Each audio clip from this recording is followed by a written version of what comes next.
अगर आपको मेरी कहानी पसंद आए तो मेरे चैनल को लाइक और सब्सक्राइब जरूर करें।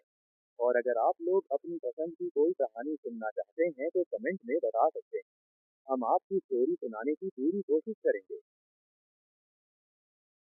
सिमरन और सिद्धार्थ की कहानी हर किसी को नहीं मिलती, और शायद वो लोग गलत हैं, क्योंकि प्यार तो हर जगह है और जरूरत है उसे पहचानने की, उसे महसूस करने की। आइए आज आपको सुनाते हैं सिमरन और सिद्धार्थ की कहानी। ट्रक में दुआ। हमें एक ट्रक का सीन दिखाते हैं जहाँ सिमरन बैठकर अपने लिए दुआ कर रही थी। सिमरन एक ऐसी लड़की थी जो जिए और जीने दो में भरोसा रखती थी। सिमरन अभी ट्रक में बैठी हुई थी कि वहाँ टीचर आए और उन्होंने सिमरन को बुलाया। सिमरन वहाँ से उठकर टीचर के पास गई। सिमरन, मुझे पूरा भरोसा है कि तुम हम सबको सब्र महसूस कर रहे हो। टीचर ने कहा, लेकिन तुम इस तरह उदास मत हो। तुम शहर छोड़कर थोड़ी जा रही हो, फिर दूसरी कॉलोनी में जा रही हो। मैंने अपना पूरा बचपन यहाँ पर गुजारा है और इतने सालों में आप हमेशा मेरे साथ रहे। आपके होते हुए मुझे कभी ऐसा महसूस नहीं हुआ कि मेरे माँ बाप थी। मुझे नहीं पता कि मैं अब आपके बगैर क्या करूँगी। तुम जो भी करोगी अच्छा करोगी, मुझे तुम पर पूरा यकीन है। टीचर ने कहा, बस तुम अपना पूरा काम ईमानदारी और मेहनत से करो। वो बड़े लोग हमेशा उनकी खिदमत करते, उनकी दुआएं हमेशा तुम्हें मिलती रहेंगी। सिस्टर ने ये कहते हुए ही अनुष्का को बुलाया। अनुष्का भी सिस्टर के साथ रहती थी। अनुष्का 8 साल की बच्ची थी। वो समरन के पास आई और उसे एक गुलाब का फूल दिया। फिर वो वहां से चली गई। कल सुबह मिस्टर कपूर की यहाँ से लक्ष्मी आएगी, तुम्हें उनके साथ जाना है। Happy new year. ये कहते ही सिस्टर हंसते हुए वहां से। फिर ऐसे ही सुबह हो गई। फिर वो लक्ष्मी के साथ मिस्टर कपूर के घर गई, क्योंकि वहां पर काम करना था। वो वहां एक नौकरानी थी। मिस्टर कपूर एक बड़ी सी हवेली में रहते थे, शहर की सबसे बड़ी हवेली। जैसे ही वो अंदर आई हैरान रह गई। हवेली बहुत खूबसूरत थी, पर उस हवेली में उसे बहुत खामोशी महसूस हुई। सुनो, सारी बातें अच्छी तरह समझ लेना, ताकि बार बार तुम्हें मुझसे कुछ पूछना ना पड़े। लक्ष्मी ने समरन से कहा, यहाँ छोटी से छोटी और बड़ी से बड़ी हर बात वो लोग तुमसे पूछेंगे। इसलिए तुम्हें उन सब लोगों का ख्याल रखना है जो यहाँ पर रहते हैं, और यहाँ के अमले को सारी मालूमात देना तुम्हारा काम है। लक्ष्मी ने सारी बातें समरन को आहिस्ता आहिस्ता से बताएं। और इतनी बड़ी हवेली में कोई दिखाई क्यों नहीं दे रहा? यहाँ कोई रहता है या नहीं? समरन ने लक्ष्मी से पूछा। तुम्हें ये जानने की कोई जरूरत नहीं है, लक्ष्मी ने उसे डांटते हुए कहा। तुम्हें सिर्फ अपने काम पर ध्यान देना है, और यहाँ रहते रहते ही तुम्हें सब पता चल जाएगा। ये रही तुम्हारे कमरे की चाबी। ऊपर जाओ, अपना सामान रखो, और फिर नीचे आकर अपना काम समझने की कोशिश करो। ठीक है, समरन ने कहा, और उसने अपने कमरे की चाबियां ले ली और अपने कमरे की तरफ चली गई, और फिर नीचे आकर अपना काम करने लगी। रात के सुबह के 9 बजे बजे हवेली के बाहर एक कार रुकी, जिसमें से सिद्धार्थ कपूर बाहर निकले और आहिस्ता आहिस्ता हवेली के अंदर जाने लगे। समरन एक कमरे के अंदर दो मुलाजमीन से सफाई करवा रही थी, तभी लाइट चली गई। सफाई कर ही रही थी कि सिद्धार्थ अंदर आ गया। जैसे ही वो अंदर आया, उसके जूतों पर बहुत सारा कीचड़ लगा हुआ था। समरन ने जैसे ही देखा कि कोई अंदर आया है और उसके जूतों पर कीचड़ था, और वो वैसे ही अंदर आ गया, इसे बहुत गुस्सा आने लगा। उसने आगे जाकर कहा, ओ हेलो, तुम्हें क्या हो गया? तुम्हें दिखाई नहीं देता है क्या? क्या तुम्हारा दिमाग खराब है? एक तो मैं पूरा दिन सफाई कर करके थक गई हूँ, और तुमने ऐसे आकर मेरी सारी मेहनत बर्बाद कर दी। थक गई हूँ मैं सुबह से साफ कर करके, और तुमने फिर से कीचड़ कर दिया। ये पकड़ो, घर को साफ करने वाली झाड़ू लो, और ये सारा साफ करो। अब देख क्या रहे हो? तुमने गंदा किया है तो साफ भी तुम ही करोगे ना? अब घूर क्या रहे हो? साफ करो ना। समरन ने कहा। सिद्धार्थ ने झाड़ू लिया और साफ करने लगा। तभी लाइट आ गई और इसका ड्राइवर भी वहां आ गया था। फिर ड्राइवर ने कहा, कौन? समरन ने पूछा। ड्राइवर ने कहा, यही तो हमारे सर हैं। ड्राइवर की बात सुनकर उसने सिद्धार्थ की तरफ देखा, जो बहुत गुस्से से उसकी तरफ देख रहा था। समरन जल्दी से अपने कमरे की तरफ भाग गई। सिद्धार्थ ने ड्राइवर से गुस्से में पूछा, कौन है ये लड़की और यहाँ क्या कर रही है? ये नई घर की मुलाजमा समरन है सर। ठीक है, ये कहकर वो अपने कमरे की तरफ चला। ऐसे ही सुबह हो गई। सुबह वो अपना ऑफिस बैग तैयार कर रहा था। तभी उसके दरवाजे पर दस्तक हुई। कमन, उसने कहा। तभी समरन दरवाजा खोलकर अंदर आई। उसने कहा, सर जी। सिद्धार्थ ने सुना ही नहीं और वो अपना काम ऐसे ही करने लगा। वो इधर उधर से अपनी चीजें उठा रहा था। समरन ने कहा, आई एम सॉरी सर, कल के लिए। दरअसल गुस्से में मैंने आपको बहुत कुछ बोल दिया। इसके लिए मुझे माफ कर दीजिए सर। मुझे नहीं पता था कि आप मिस्टर कपूर हैं। इट्स ओके, सिद्धार्थ ने कहा। दरअसल सर, सुबह से मैं बहुत सफाई कर रही थी। वो घबराते हुए कह रही थी क्योंकि उसे बहुत डर लग रहा था कहीं वो उसे नौकरी से निकाल ना दे। इसलिए वो दिल से मुआफी मांगना चाहती थी और उसे सब कुछ बता रही थी कि उसने जो कुछ भी किया वो सिर्फ परेशानी में किया। इट्स ओके, सिद्धार्थ ने फिर से कहा। सर मैं टी। सिद्धार्थ ने उसकी बात सुनी ही नहीं और वो वहां से चला गया। समरन ने कमरे के चारों तरफ देखा। इसे हर तरफ चीजें इधर उधर बिखरी हुई मिले, तो उसने सोचा क्यों ना माफी के तौर पर उसका पूरा कमरा सजा दे। उसने कमरे की साफ सफाई की और एक फूलों का गुलदस्ता कमरे में रख दिया। कमरे को अच्छी तरह सजाकर वो वहां से चली गई। रात को जब सिद्धार्थ ऑफिस से लौटा तो उसने अपने कमरे को देखा। उसे बहुत गुस्सा आया क्योंकि उसे बिल्कुल नहीं पसंद था कि उसकी चीजों को कोई हाथ लगाए। उसने वो गुलदस्ता अपने हाथ में उठाया और एक नौकर पर चलाने लगा। मैंने तुम लोगों से कितनी बार कहा है कि मेरी चीजों को हाथ मत लगाया करो। फिर भी तुम्हारी हिम्मत कैसे हुई मेरी चीजों को हाथ लगाने की? बोलो, अब बोलते क्यों नहीं? समरन जो अपने कमरे में बैठी थी, सिद्धार्थ के चलाने की आवाज सुनकर वो जल्दी से उसके कमरे की तरफ आई। तो उसने देखा कि वो नौकर पर चला रहा है कि उसकी चीजों को हाथ किसने लगाया। क्या है ये सब? तुम्हें पता है ना कि कोई भी मेरी चीजों को हाथ लगाए तो मुझसे बर्दाश्त नहीं होता। किसने किया है ये सब? बताओ, मुझे किसने किया है ये? उसने वो गुलदस्ता नीचे फेंक दिया। माफ कीजिए सर, वो दरअसल मैंने सजाया था, समरन ने कहा। वाओ, तो ये सब तुमने किया था। तुम्हें जितना काम कहा जाए ना, सिर्फ उतना ही किया करो। फालतू का काम करने की कोई जरूरत नहीं है इस घर में। ये मेरा कमरा है, तुम्हारा नहीं, समझी? उसने चलाते हुए कहा। निकल जाओ। समरन रोते हुए वहां से चली गई। फिर सुबह हो गई। सिद्धार्थ अपने कमरे में बैठकर काम कर रहा था। तभी समरन कॉफी लेकर आई। उसने कहा, सर ये लीजिए कॉफी। शुक्रिया, सिद्धार्थ ने कहा। समरन, कल का गुलदान और फूल तो संभाल नहीं पाया। ये एक फूल बचा था तो इसे बोतल में रख दिया। मैंने कभी उस घर को इतना साफ सुथरा नहीं देखा और मुझे उस घर को इतना साफ सुथरा देखने की आदत ही नहीं। समरन पता नहीं क्या क्या कह गई उसके लिए। I am sorry. वैसे तुमने ये सब कहाँ से सीखा? सिद्धार्थ ने पूछा। मैंने ये सिस्टर से सीखा है। सिस्टर कौन? सिद्धार्थ ने पूछा। दरअसल मेरे माँ बाप के मरने के बाद मैं उनके साथ ही रही हूँ और मैंने सब कुछ वहीं पर सीखा है और मेरी सारी तरबियत भी वहीं हुई है और उस घर में मेरी नौकरी भी वहीं से लगी है, समरन ने बताया।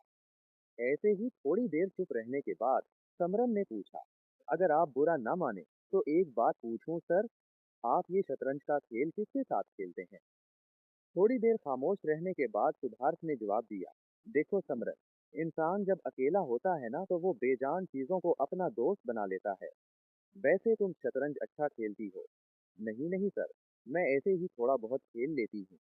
लेकिन मुझे उम्मीद है मैंने आपके खेल को खराब न कर दिया हो, समरन ने कहा। वैसे सर, मैंने यहाँ मेज पर एक नोटबुक और एक पेन रखा है। अगर आपको कभी भी कुछ चाहिए हो तो आप इस पर लिख सकते हैं।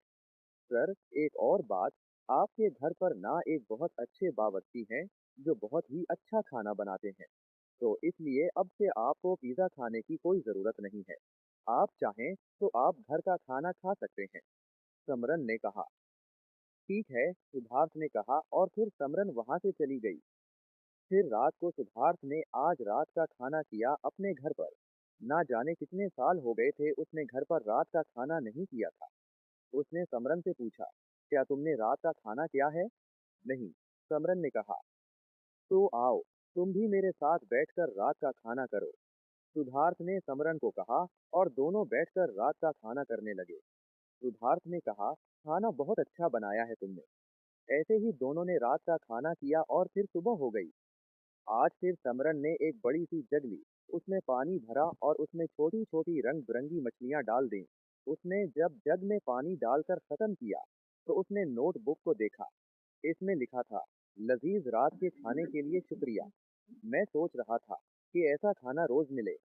शुक्रिया। मुझे बहुत खुशी हुई कि आपको खाना पसंद आया। मैंने गुलदान बदल दिया है, इस बार मत तोड़ना। सिद्धार्थ ने फोन उठाया। वहां से सिस्टर की कॉल आई थी। समरन, तुम्हारे लिए फोन है सिस्टर का। ठीक है, मैं आ रही हूँ। समरन जैसे ही आई उसने फोन लेने की कोशिश की तो उसके पूरे हाथ आटे से भरे हुए थे। तो सिद्धार्थ ने उसकी मदद की फोन पर बात करवाने में। हेलो सिस्टर, तुम ठीक हो समरन? हाँ मैं ठीक हूँ सिस्टर, आप कैसी हैं? समरन बात कर ही रही थी कि बार बार उसके बाल उसके चेहरे पर आकर उसे बहुत परेशान कर रहे थे। सिद्धार्थ ने जब ये देखा तो उसने आहिस्ता से उसके बाल चेहरे से अलग किए और कान के पीछे कर दिए। इन दोनों की आंखें मिले। जैसे ही इन दोनों ने एक दूसरे की तरफ देखा, दोनों एक दूसरे में खो गए। उन्हें होश में सिस्टर की आवाज लाई जो फोन पर हेलो हेलो कर रही थी। सिद्धार्थ ने जल्दी से अपना हाथ उसके चेहरे से दूर किया और उधर उधर देखने लगा। समरन, तुम ठीक हो ना? जी सिस्टर, मैं बिल्कुल ठीक हूँ। और मिस्टर कपूर कैसे हैं? वो भी बिल्कुल ठीक हैं सिस्टर, समरन ने कहा। दरअसल सिस्टर, मैं बहुत सारा काम कर रही थी। मैं आपको बाद में कॉल करती हूँ। ऐसा कहते ही समरन जल्दी से वहां से चली गई क्योंकि उसका दिल बहुत जोर से धड़क रहा था। इसे दिल में गदगदी सी हो रही थी। ये अजीब से एहसास उसे क्यों महसूस हो रहे थे वो नहीं जानती थी। दूसरी तरफ सिद्धार्थ अभी भी फोन हाथ में लिए खड़ा था। इसे बिल्कुल समझ में नहीं आया कि अभी क्या हुआ। वो आहिस्ता से मुस्कुराया और वहां से चला गया। अभी शाम का वक्त था। सिद्धार्थ खिड़की के पास खड़ा होकर कॉफी का मग हाथ में लेकर वो बाहर देख रहा था और आहिस्ता आहिस्ता कॉफी पी रहा था कि तभी समरन आई और शतरंज के खेल के पास जाकर बैठ गई और खेलने लगी। सिद्धार्थ ने देखा तो वो भी उसके पास जाकर बैठ गया और वो भी खेलने लगा। थोड़ी देर ऐसे ही वो दोनों शतरंज खेलते रहे। फिर समरन ने कहा, जिंदगी में थोड़ा बदलाव होना चाहिए, इसलिए अब हम लड्डू खेलेंगे। और वो फिर दोनों लड्डू खेलने लगे। ऐसे ही वो दोनों आहिस्ता आहिस्ता एक दूसरे के करीब आने लगे और जल्द ही एक दूसरे से प्यार करने लगे। ऐसे ही सर, कहते हैं ना कि खुशियां ज्यादा देर तक नहीं टिकती। इन दोनों के साथ भी कुछ ऐसा ही होने वाला था। एक दिन समरन जब सिद्धार्थ के कमरे की सफाई कर रही थी तो उसने देखा कि उस कमरे में एक और कमरा भी है। उसने इस कमरे को खोलने की कोशिश की तो उसने देखा कि वो कमरा ताला लगा हुआ है। उसने जल्दी से वहां जो दूसरा अमला काम करता था, सुदेश, उसने उसे बुलाया और पूछा, सुदेश जी, ये कमरा ताला क्यों है? मैं नहीं जानता ये कमरा ताला क्यों है, पर मुझे इतना जरूर पता है कि साहब जी ये कमरा ताला लगाए रखते हैं। इसलिए तुम भी वही करो जो सिर्फ तुम्हारा काम है, बाकी चीजों को छोड़ दो। सुदेश जी ने कहा, मैं जानती हूँ कि मुझे वही काम करना चाहिए जो मेरा काम है, और मैं अभी वही काम कर रही हूँ। इसलिए जाइए और इस कमरे की चाबी लेकर आइए। ये सुनते ही सुदेश जी वहां से चले गए और समरन को वहां से वापस आकर चाबी दी। समरन ने चाबी लेकर जैसे ही कमरा खोला, वो हैरान रह गई। ये कमरा बहुत खूबसूरत था। इस कमरे में एक और औरत की बड़ी सी तस्वीर लगी हुई थी जो बहुत ही खूबसूरत लग रही थी। ऐसे ही वो सारी चीजें देखती गई। फिर उसने जैसे ही अलमारी खोली, उसमें बहुत सारी खूबसूरत पोशाकें थीं। उसने जल्दी से एक पोशाक निकाली और खुद पहनकर देखने लगी। अभी वो खुद को शीशे में देख ही रही थी कि अचानक से वहां पर सिद्धार्थ आ गया।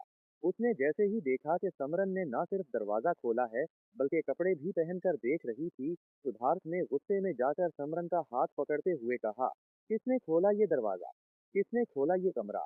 किसने खोला? बोलो। सिद्धार्थ ने गुस्से से पूछा, तुमने खोला ये कमरा। तुम्हें कितनी बार तुम्हें समझाया गया है कि जितना काम तुम्हें बोला जाए सिर्फ और सिर्फ उतना ही किया करो। अपना दिमाग मत चलाया करो, समझे तुम? और ये पोशाक किसने? बोलो, तुम्हें ये पोशाक पहनने को, तुम्हारी हिम्मत कैसे हुई ये पोशाक पहनने की?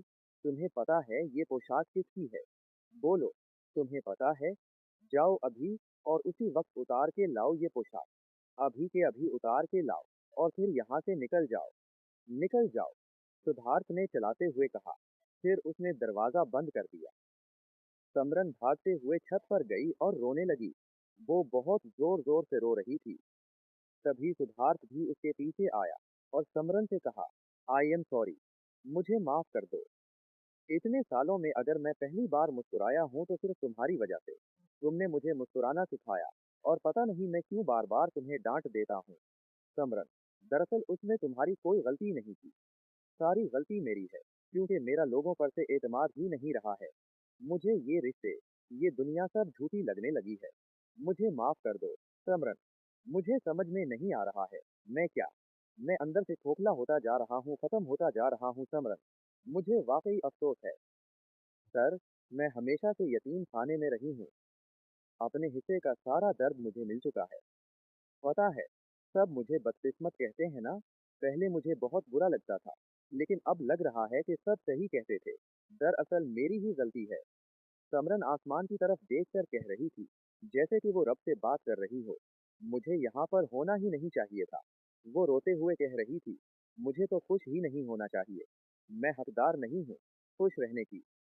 सिद्धार्थ ने समरन का चेहरा अपनी तरफ किया और उसके आंसू पूछे और उसके होठों पर उंगली रखकर उसे चुप करवा दिया। और उसने कहा, मैं हूँ तुम्हारे साथ। ये कहते हुए इसने समरन के माथे पर बोसा दिया और उसे अपने गले लगा लिया। से ही सुबह हो गई। सुबह जब समरन सिद्धार्थ के कमरे में कॉफी देने गई, उसने जैसे ही दरवाजा दस्तक किया, दरवाजा आहिस्ता से खोला पर वहां सिद्धार्थ नहीं था। वहां पर वही औरत थी जिसकी उसने तस्वीर देखी थी दूसरे कमरे में। उस औरत ने जैसे ही सिमरन को देखा तो सिद्धार्थ से कहा, जो अभी खिड़की से बाहर देख रहा था, वाह सद, मेरे डेड के पैसे अच्छे तरीके से उड़ा रहे हो। अच्छी मुलाजमा रखी है तुमने। और तुम मेरा चेहरा क्या देख रही हो? जाओ जाकर काफी वहां मेज पर रख दो। सिमरन ने जाकर मेज पर काफी रख दी। सिद्धार्थ, तुमने ये क्या पहन रखा है? सुर्ख रुमाल? जैसे कोई लड़की हो क्या तुम? ऐसे कपड़े पहनकर ऑफिस जाओगे? उतारो उन्हें। इस लड़की ने काफी उठाई।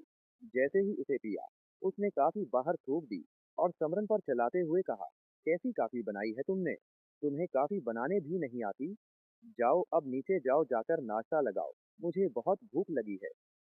समरन वहां से चली गई। अब हमें इस लड़की के बारे में पता चलता है। वो लड़की सिद्धार्थ की बीवी है। इन दोनों में ऐसा क्या हुआ है जो वो दोनों अलग रहते हैं? ये हमें बाद में पता चलेगा। इस लड़की का नाम महिमा है। अभी सिद्धार्थ और महिमा दोपहर का खाना कर रहे हैं। तभी महिमा ने आलू के पराठे पर हाथ रखते हुए कहा, ये क्या है? आलू का पराठा है मैडम, मुलाजिम ने कहा। महिमा ने ये सुनते ही आलू का पराठा इस मुलाजिम के मुंह पर मारा और कहा, मुझे भी दुख रहा है कि ये आलू का पराठा है। मैं तुम्हें इतने पैसे इसलिए नहीं देती कि तुम मुझे ऐसा खाना खिलाओ, महिमा ने कहा। फिर वो मुलाजिम माफी मांगता हुआ वहां से चला गया। और सिद्धार्थ, तुम कब से ये घटिया देसी खाना खाने लगे?